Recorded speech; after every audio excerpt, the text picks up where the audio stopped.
Pronto, então, antes de mais, queria agradecer, eu e em nome dos meus colegas, por estar aqui a testemunhar um bocadinho sobre o nosso mestrado. E então o que nós vamos fazer é falar um bocadinho sobre o mestrado, as suas componentes, as suas cadeiras, e o trabalho que nós temos feito ao longo do ano, e também outras parcerias, etc. E no fim, estaremos disponíveis para responder a algumas perguntas. Quem vai falar agora um bocadinho da introdução sobre o mestrado em si sou eu e o Daniel.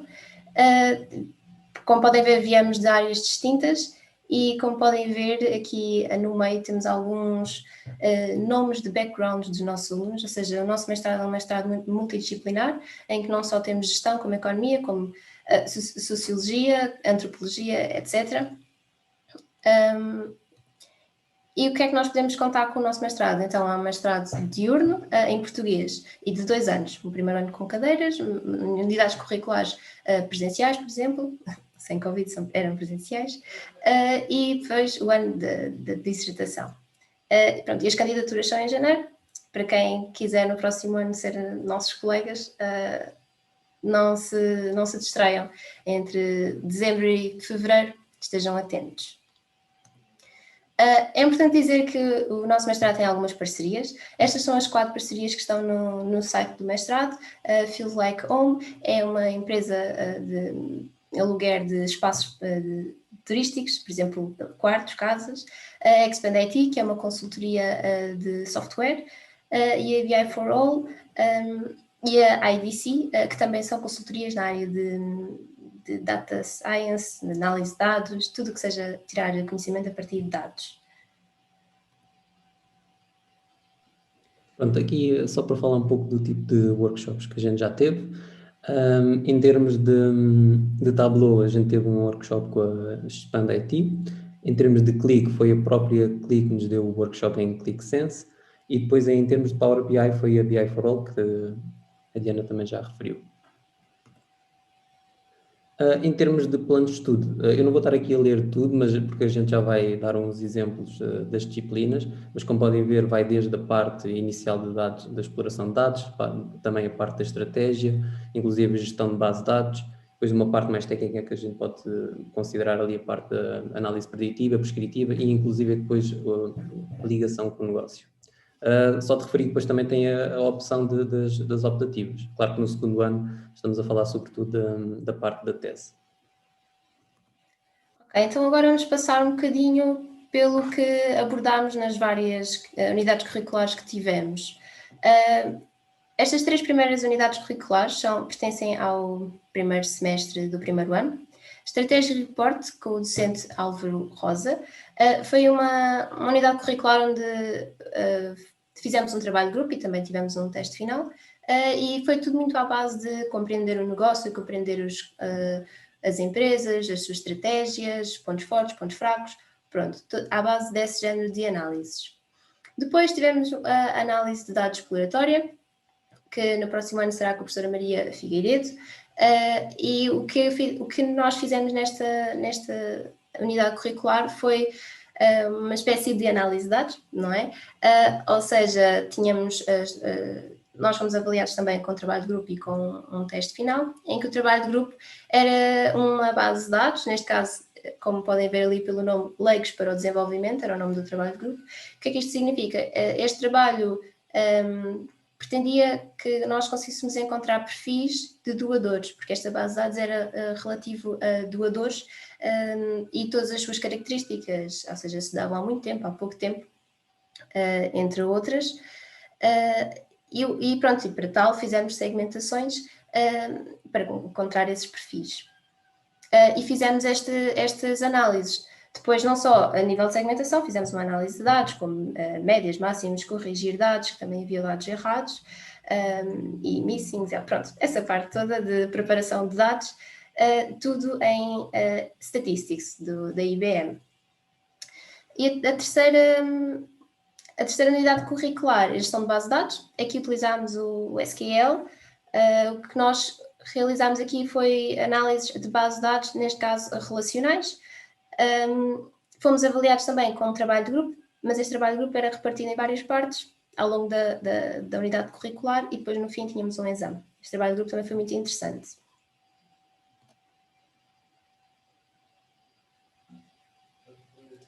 Tens o microfone. Está bem em mute.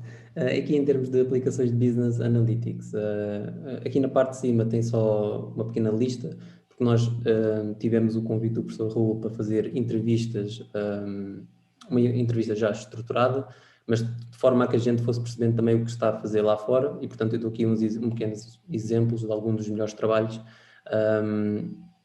e podem ver que são empresas variadas.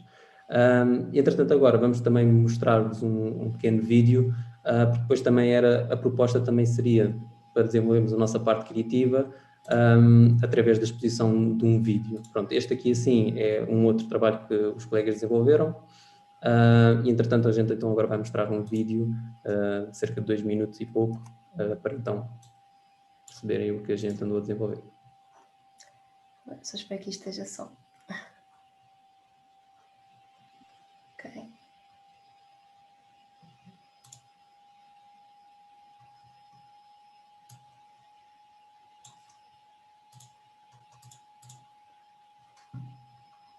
Isto agora não está a carregar.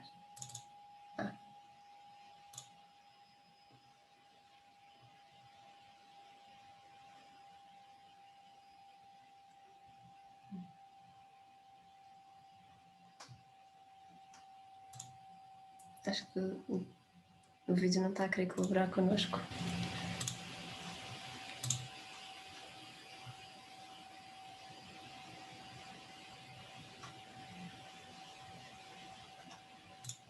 Aqui o que nós vamos mostrar é basicamente um vídeo onde nós tínhamos que apresentar de certa forma um projeto de um negócio, de forma criativa, claro, e da forma mais curta possível a um cliente.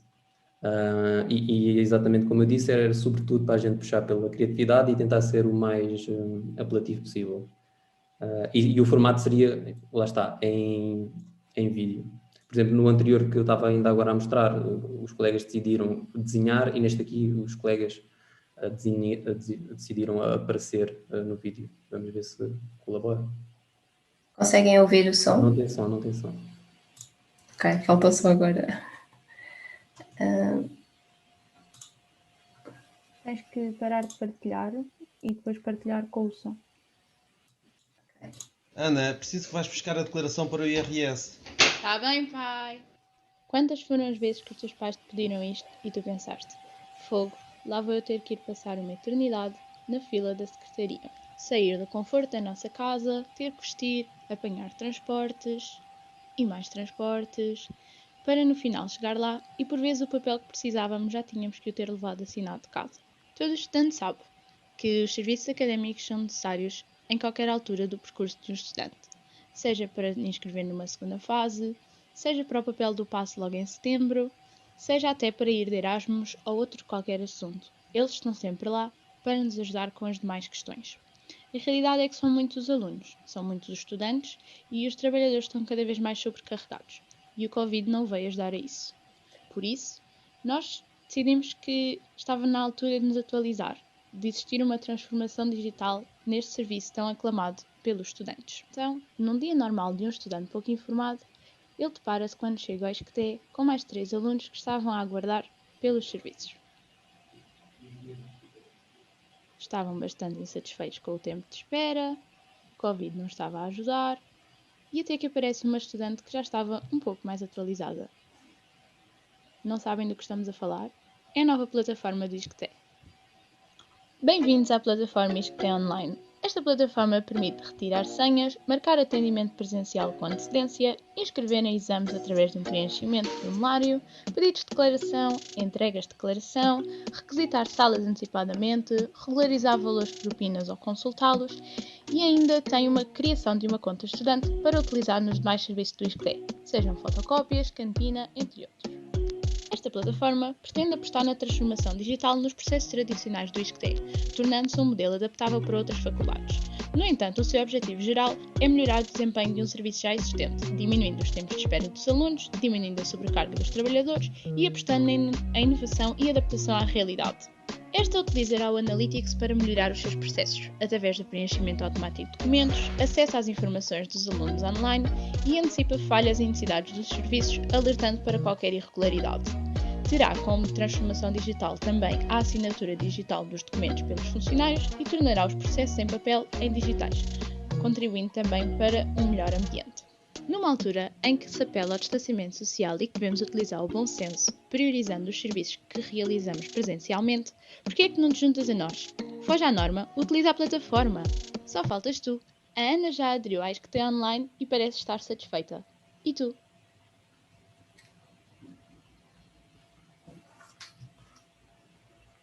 Ok, voltar aqui à apresentação.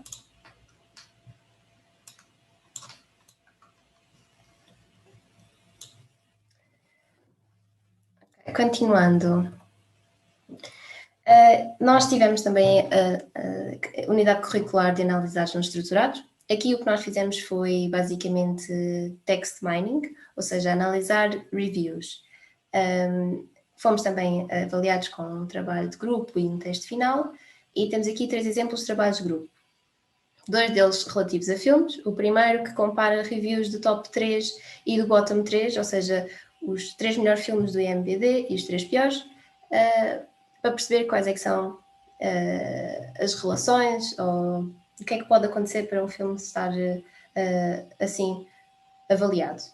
O segundo avalia as avaliações da sequela 1 e 2, tanto para Conjuring como para o Annabelle, e tentava perceber se os sentimentos, porque também nos trabalhos foram feitas análises de sentimentos, ou seja, se os sentimentos variavam de sequela para sequela, se passavam de negativo para positivo, positivo para negativo, pronto. E todas as frases também seriam ditas, o que é que poderia variar. E outro exemplo que nós temos é sobre hotéis em Lisboa. São 2 hotéis, avaliaram-se as reviews para perceber que tipo de, por exemplo, se o restaurante tem um sentimento associado, um sentimento positivo ou um sentimento negativo, dependendo do hotel, se há um hotel melhor ou pior e o porquê, que também conseguimos perceber isso através dos reviews. E pronto, estas análises foram todas feitas no Modeler da IBM.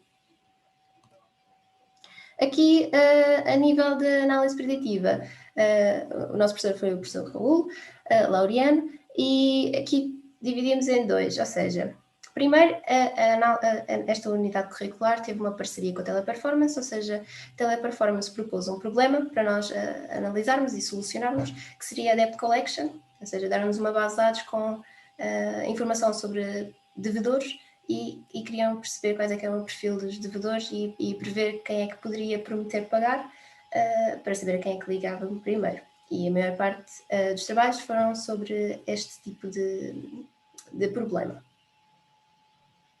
Aqui em termos do lado da Solvay, é basicamente, como a Diana estava a dizer, era para verificar os perfis, mas neste caso o perfil das pessoas que estão a sair voluntariamente de uma empresa.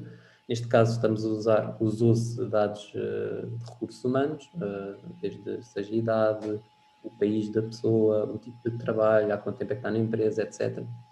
E pronto, e foi nesse sentido que depois tentou-se prever qual é que seriam as pessoas que tinham mais probabilidade de sair da empresa. Aqui, a nível da análise prescritiva, esta unidade curricular baseou-se num livro, e então os nossos trabalhos, nós fomos também avaliados com um trabalho e com um teste, e os nossos trabalhos foram muito variados. Nós trazemos aqui 4, mas são apenas 4 exemplos do que foram feitos. Todos estes trabalhos foram feitos com otimização linear, ou seja, tentar resolver um problema.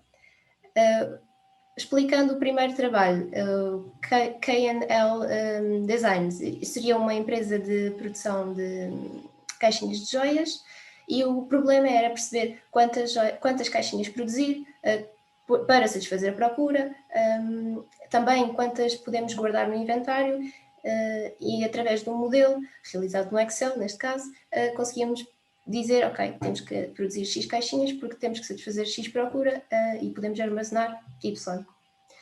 A nível do exemplo em baixo, do BG Seed Company, era um problema de mistura, ou seja, isto era de rações de pássaros, e o problema era que nós temos que fazer um mix de sementes, temos 8 sementes, acho eu, e queremos saber quais é que escolhemos, tendo em conta que aquela mistura tem que ter X de proteína, X de fibra, etc. Uma data de nutrientes. E pronto, e depois do modelo feito, conseguimos saber quantidade certa de sementes que temos que pôr naquela mistura. Aqui, em relação ao Cutting Stock Model, basicamente havia um requisito de uma empresa de cortes de tubo e basicamente o que se tinha que tentar fazer era minimizar o desperdício, ou seja, tentar que os restos dos cortes não fossem desperdiçados. É um tipo de exemplo que pode ser usado não só para o ferro, mas como tecidos e outros materiais. Aqui o Anderson Village Fire Department é aquele tipo de problema onde nós temos que construir uma casa ou uma moradia, um escritório, o que for, e tem alguns constrangimentos, por exemplo, ficar a X minutos ou a X quilómetros de uma dada localização. Neste caso era um fire department, ou seja, um departamento de bombeiros, que tinha que ficar a X tempo de uma vila. Pronto, e foi esse o exemplo que os colegas depois tiveram a tentar optimizar para encontrar então a localização ideal.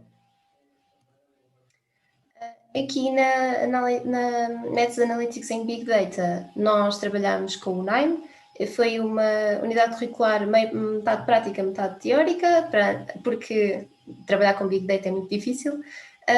Então, nós somos também avaliados por um trabalho de grupo e um EUASM, e vamos apresentar aqui 2 exemplos de trabalhos.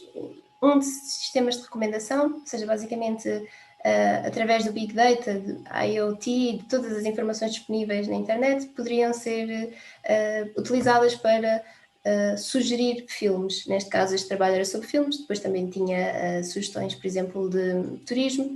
Foi tudo feito com base de dados open source, e o objetivo era demonstrar como o Big Data estaria no nosso mundo e estas análises são tão importantes. Aqui o Predictive Consumer Behavior Analysis foi baseado numa tese.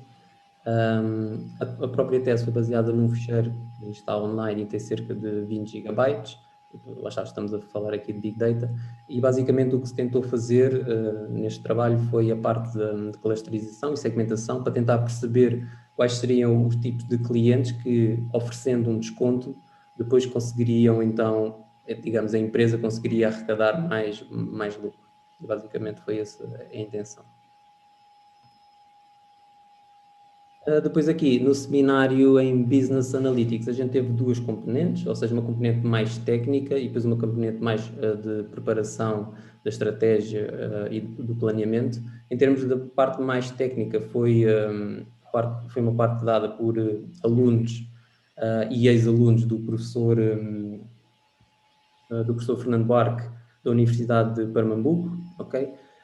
Foi tudo feito em Python, ok? E os temas foram variados, desde a predição de séries temporais para stocks de farmácia. Também tivemos geração de modelos de processos, ou seja, process mining, e ainda tivemos monitorização da opinião pública com processamento de linguagem natural. A parte mais do negócio, como podem ver ali na parte direita, basicamente a gente fez recurso ao Miro e basicamente tivemos que desenhar um problema de negócio, tivemos que identificar os drivers, os riscos, os benefícios, os constrangimentos da opção que depois a gente defendia. Tivemos também ver a parte da estratégia, qual é que eram os shareholders, e depois tivemos todo fazer todo o planeamento e a timeline do projeto. E pronto, foi isto, a passagem por todas as unidades curriculares. Se tiverem alguma questão que nós possamos ajudar, depois no fim estaremos disponíveis para responder.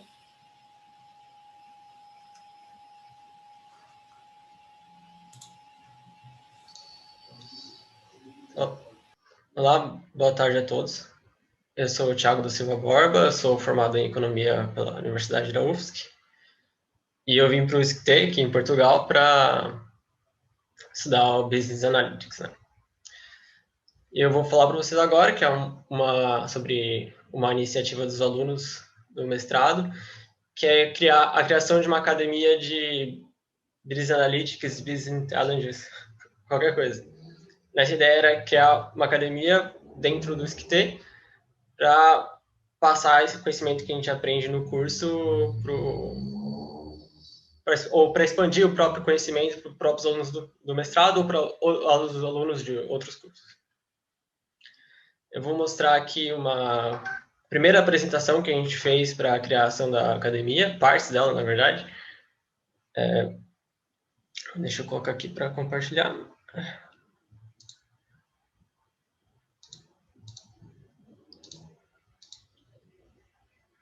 Bem, já estão vendo?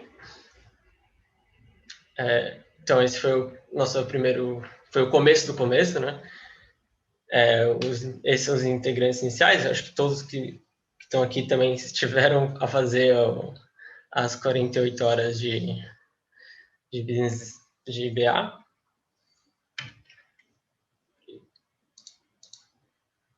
Bom, começando aqui, nossa visão era, como já disse, partilhar o nosso conhecimento e expandir o conhecimento dos alunos do mestrado, do nosso próprio mestrado e do ISCTE. E a gente aqui começando a construir a academia. Nossa ideia era fazer workshops de ferramentas de TI, mas não só ferramentas de TI, mas também linguagem de programação, ferramentas de gestão de processos. A gente poder realizar seminários e tentar também procurar quais são as ferramentas mais utilizadas no mercado. Quais são as vantagens de fazer uma academia dentro do ISCTE? A nossa vantagem é ter a proximidade com os alunos, ou seja, nossos clientes seriam nossos colegas e amigos da faculdade. É uma inovação dentro do ISCTE e é uma forma de aprender e ensinar, né? Como aluno, acaba sendo muito bom, porque você já tem uma noção do que o seu colega sabe, né? Então, você entende melhor quem você está ensinando.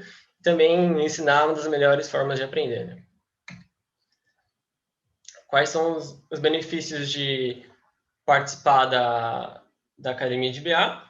É a questão dessas skills que você vai ensinar, porque para ensinar você tem que aprender essas skills muito bem. É uma forma de ocupar o seu tempo, porque eu acho que se você não estiver trabalhando, vai ter alguns momentos durante o mestrado que vai ter muita pouca coisa para fazer. Tem uns momentos que tem muita coisa acumulada, mas tem outros que tem pouca. E é uma forma de você preencher esses espaços e continuar aprendendo, né? Não ficar à toa. E também permite você correr atrás de novas ferramentas de Business Intelligence e Business Analytics. E também você cria contatos, né? Porque você vai querer fazer um workshop da Tableau, um workshop da Clix, tem que conversar com as empresas e acaba criando contatos. E dessa forma você pode gerar certificado para os alunos ou para até você mesmo, né? Você pode colocar no seu currículo, né? Participei lá, dei workshops e tudo mais. Os objetivos é gerar conhecimento, parcerias, conhecer as ferramentas e o crescimento do Business Analytics. Essa aqui é a estratégia que a gente definiu. Esse aqui é um slide, né, dos primeiros passos que a gente deu, então a gente estava pensando em como gerir e como criar a academia, que é definição de meta, estrutura da academia, aprendizagem de ferramentas, parceria com as empresas, divulgação da academia nas redes sociais e último passo no início da academia. Esse aqui é o nosso plano econômico. No começo é difícil você querer gerar receita, por causa que você está ensinando para os seus próprios colegas e é tudo um teste, mas a ideia é, quando expandir, é cobrar um valor Até por causa que quando você cobra um valor, as pessoas não valorizam mais o que você está dando, né? Quando é de graça, as pessoas não valorizam tanto. Tem os custos, né? Que se precisar alugar sala. Não agora, né? Que está tudo online. Também tem as licenças das ferramentas. E o lucro também, como monetário, uma forma de incentivar os alunos a participar da academia e também um lucro em conhecimento e aprendizado. Esse aqui foi o primeiro resultado do esforço dos alunos para criar a academia, que foi um curso introdutório de Python, né? Que a gente chamou de Beabá em Python. Quem fez esse curso foi dado em parceria com a Cisco, que é a Academia Insta, que é um amigo do nosso professor Raul, que ajudou a gente a ir para frente no curso. Então, quem deu esse curso foi eu, a Diana, que acabou de falar com vocês agora, e o Felipe Ferreira, que também está na organização do evento 48 horas de BA.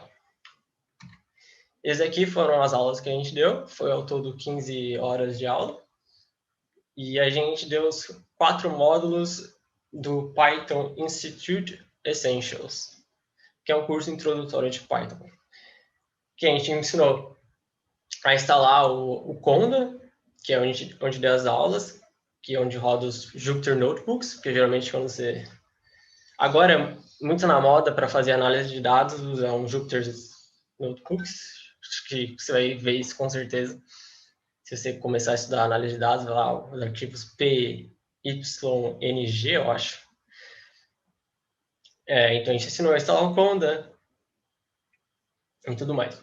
Aí depois, o básico, tipos de dados, tipos de operações matemáticas, operadores lógicos, variáveis. Depois, loop e listas. Funções, dicionários, data.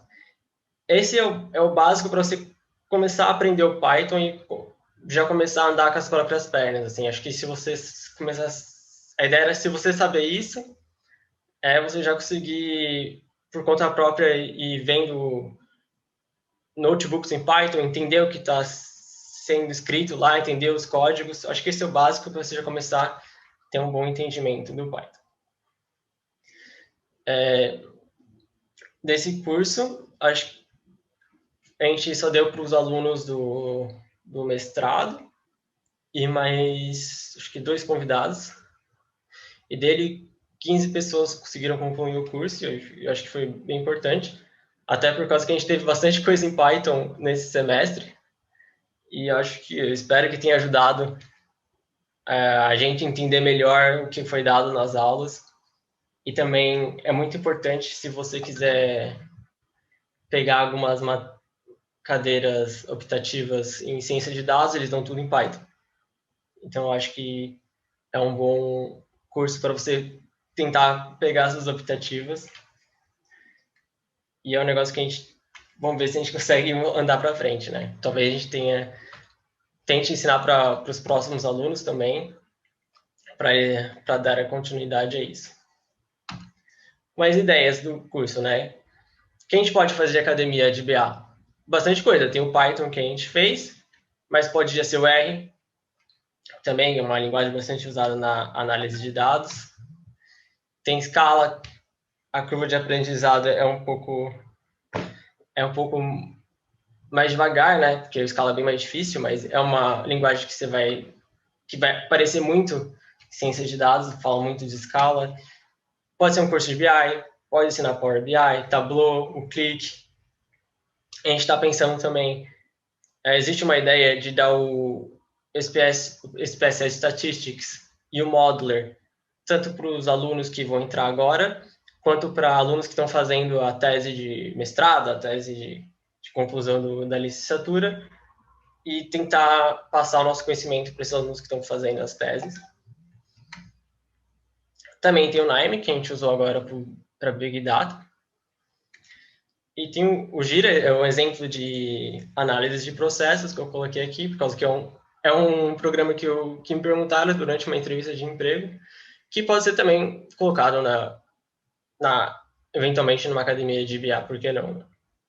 Mas qual é o melhor para colocar para você querer ensinar numa academia de BA? Eu acho que é o que você gosta mais, por causa que para você querer aprender e ensinar, você tem que gostar muito do que você está aprendendo e ensinando, e demanda bastante tempo e esforço. Então, quanto você mais gostar do que você está vendo, melhor, e mais você vai conseguir se esforçar para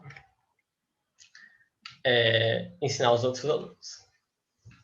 Então é isso, essa é a nossa ideia de academia de Business Intelligence, Business Analytics. Espero que vocês tenham se interessado e espero que vocês queiram tentar participar para ajudar tanto os alunos do nosso mestrado quanto os alunos do Disquite em geral, ou até pessoas de fora. Então, eu agradeço a todos e agora acho que a gente vai estar respondendo as perguntas que vocês fizeram. Muito obrigado.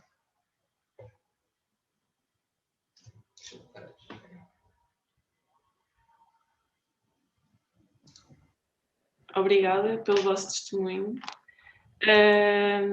Nós vamos recolhendo aqui algumas perguntas, tanto de pessoas que poderão querer ingressar no mestrado para o ano, ou pessoas, pronto, simplesmente interessadas.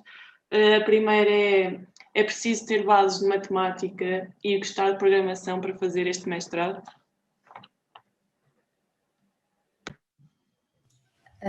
Não sei se querem dizer alguma coisa.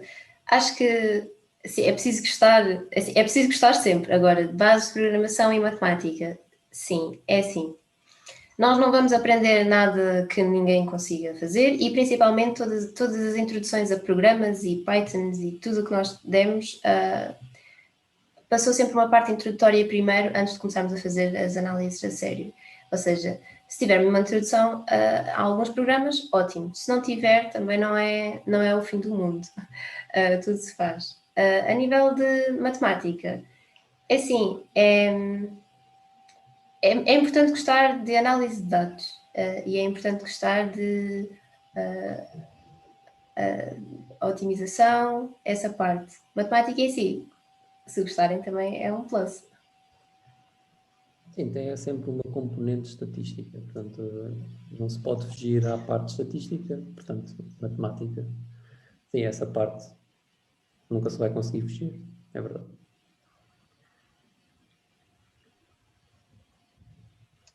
Obrigada. Temos aqui mais algumas questões. Duas delas estão relacionadas, que são se o curso foi oferecido sem qualquer custo e se o curso está disponível a pessoas de fora do exterior, que não são estudantes. O curso que a gente deu foram para os alunos do próprio mestrado, com aqueles 2 convidados, e então a gente não apresentou o curso para os outros estudantes, até por causa que a gente não tinha experiência, né? Mas a ideia é quando os professores assim tiverem experiência, é tentar sim apresentar o curso para pessoas de fora do SCTE. Mas no início, como a gente está usando os alunos aí meio que como cobaia, então é difícil cobrar uma coisa que você está fazendo pela primeira vez. Mas a ideia no futuro, sim, quando tiver algo mais sólido, com certeza colocar isso para fora e tentar ter um retorno monetário disso daí. Obrigada. Temos mais uma questão. Sabemos que o Excel é a principal ferramenta de análise de dados nas organizações. Como é que vem esta ferramenta no contexto de Business Analytics? É assim, o Excel é um mundo. O Excel é usado para tudo. E pode ser usado para Business Intelligence, pode ser usado para análise de dados, pode ser... É muito bom, é uma ferramenta muito boa. Entretanto, já existem outras ferramentas, como, por exemplo, o Power BI para visualizações, que também é muito giro, ou o Tableau, ou o Click, que foram, por exemplo, as parcerias que nós tivemos e que também trabalhamos com elas e deve existir ainda mais. Por isso, acho que o importante é trabalhar com programas que todos os colaboradores saibam trabalhar, não é? E depois é adaptarem-se. Obrigada. E agora temos mais uma última questão, que é sobre o Power BI que falaste. Qual é que é a vossa opinião e visão sobre essa plataforma, o Power BI? Eu acho que é uma plataforma muito user-friendly, ou seja, é fácil criar visualizações. É muito parecido ao Excel, à parte de Power Query, acho que é assim que se chama, a nível de criar visualizações. E é muito interessante porque nós conseguimos fazer, por exemplo, dashboards com dados em tempo real, por exemplo, e estamos a ver gráficos que mostram as nossas, vamos pensar em vendas, as nossas vendas segundo o mapa mundo, por exemplo, em que zona que temos maior vendas, ou então em que categorias temos maiores vendas, e pronto, e por aí depois cresce o mundo das visualizações e podemos ver muito mais coisas. Eu particularmente gostei bastante do Power BI, até porque se estiver já familiarizado com o Excel, você vai se dar bem com o Power BI com certeza. E é uma ferramenta que ela é open, mais ou menos, e ela é também free to learn. Então, no Microsoft Learn tem todos os cursos de Power BI gratuitos. Então, é uma ferramenta muito interessante. Ela não tem tanto... tem no Tableau e no Click já tem umas coisas de analíticas inclusas lá dentro. E eu acho que o Power BI não tem isso, mas você consegue fazer isso fora do Power BI e o preço é muito inferior. Então, eu acho bem interessante. Obrigada. Temos ainda 3 minutinhos. Queria-vos só pedir para fazerem um pequeno apelo para as próximas gerações, se quiserem vir para o nosso mestrado, porque é que devem vir, porque é que é um bom investimento e pronto, dar assim um bocadinho de feedback geral do nosso mestrado.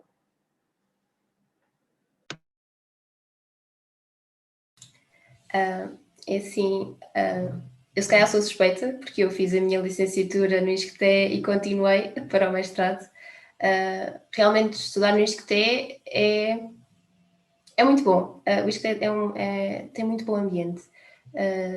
E a nível do mestrado, assim, se querem aprender um pouco mais sobre Business Analytics e também interagir um bocadinho com o mercado de trabalho, porque é necessário não só aprendermos os conceitos e toda a teoria por trás da prática, mas nós aqui podemos ter contacto, por exemplo, como eu disse, com a base de dados da Teleperformance, que é uma base de dados semi-real, ou seja, tinha alguns problemas em que nós tivemos que trabalhar neles, e foi só uma pequena amostra do que depois, quando nós vamos para o mercado de trabalho, vamos ter.